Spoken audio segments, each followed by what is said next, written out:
L'investissement préféré des Français. Tellement de contraintes qu'il en devient incontournable aujourd'hui. Au 1er janvier 2019, 58% des ménages métropolitains sont propriétaires de leur résidence principale. Un quart des ménages vivant en France sont propriétaires de plusieurs logements. Ces ménages multipropriétaires détiennent les 2/3 du parc des logements des particuliers. On se rend compte qu'il y a vraiment un véritable engouement autour du secteur de l'immobilier, que ce soit pour une résidence principale ou de l'immobilier locatif. Pourquoi autant d'engouement envers l'investissement immobilier et pas envers d'autres secteurs, tels que le secteur boursier par exemple?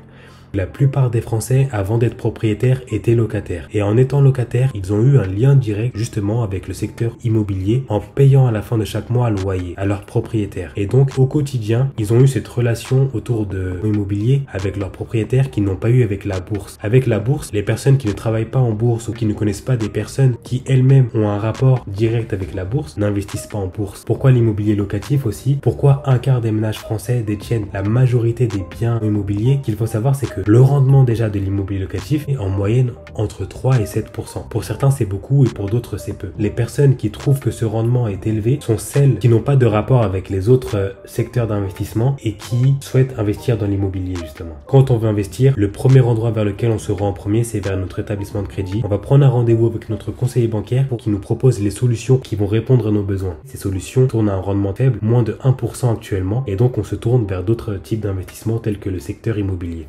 Si le secteur bancaire propose des solutions qui rémunèrent pas assez et le secteur immobilier propose 3 à 7% de rendement pour de l'immobilier locatif, et si un autre secteur est plus risqué que l'immobilier, pourquoi investir dedans, sachant que le risque peut amener à faire perdre notre capital?